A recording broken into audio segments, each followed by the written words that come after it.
Where I've been working for several months on this speech, and it's sitting back at the hotel room. A really good outline form, but I forgot to bring it. So we're winging it right here.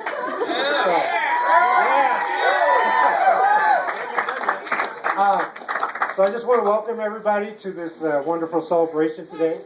I know a lot of you people have watched either the bride or the groom growing up, or you've grown up with them yourselves. I know a lot of people have come from a long way to be here today, and I just want to say to everybody, we really, really appreciate you being here. Yes.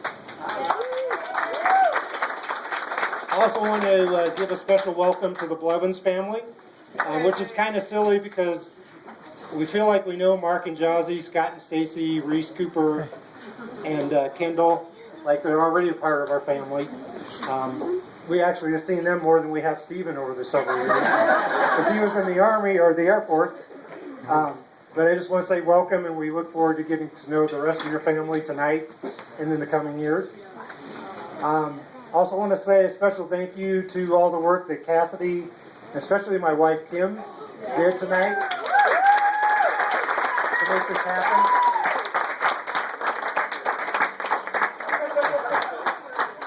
She really put a lot of hard work into it, and I think it turned out great. Absolutely.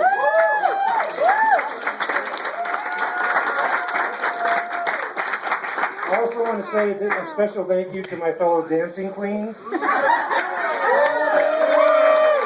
get there, I want to say I haven't seen bodies move like that since the last zombie movie that I saw. So I appreciate that. And to our guest choreographer, Carrie Jensen.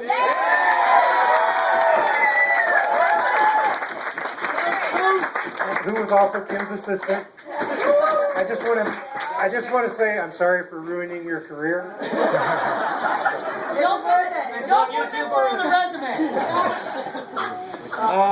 So I'm supposed to say a few words about my little daughter, Cassidy. Cassidy's been Daddy's little princess since the day she was born. So it's only fitting she got married in a castle today. Cassidy's made us very, very proud over the years. We're really looking forward to seeing what she does as a wife and a teacher, and someday, but not too soon, as a mom.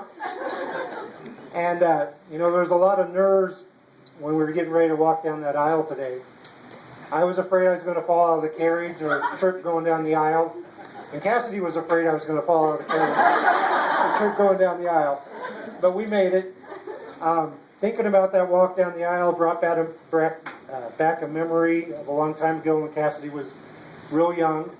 Kim had just started going back to work part-time, so I was in charge of getting Cassidy to the babysitter a couple of days a week.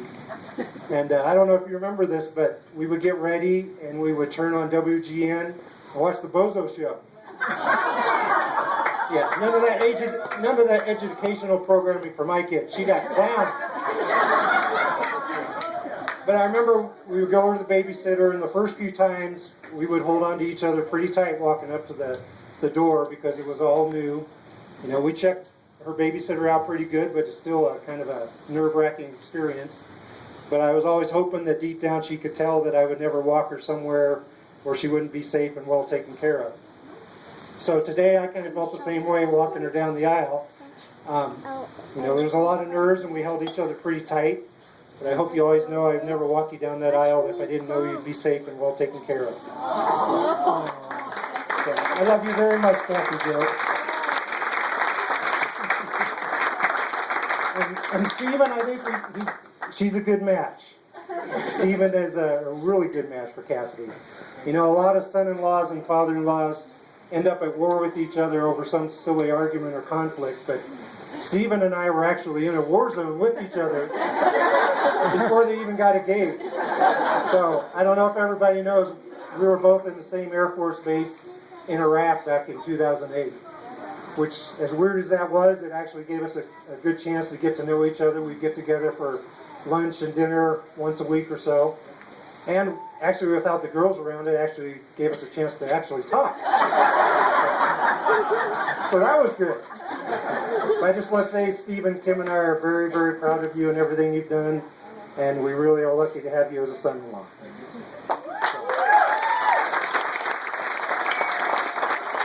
last thing, I guess I'm supposed to say a few things about marriage, which, you know, every guy is just dying to do that.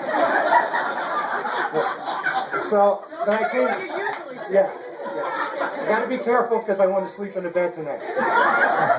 But the first thing that I found was crime statistics show that no woman has ever shot her spouse while he was in the kitchen doing the dishes.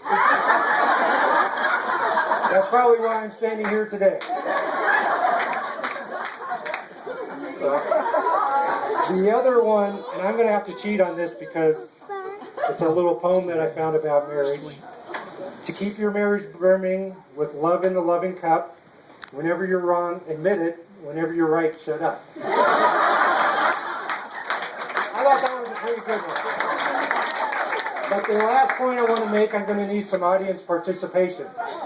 So I need all the married couples or anybody who has been married to stand up.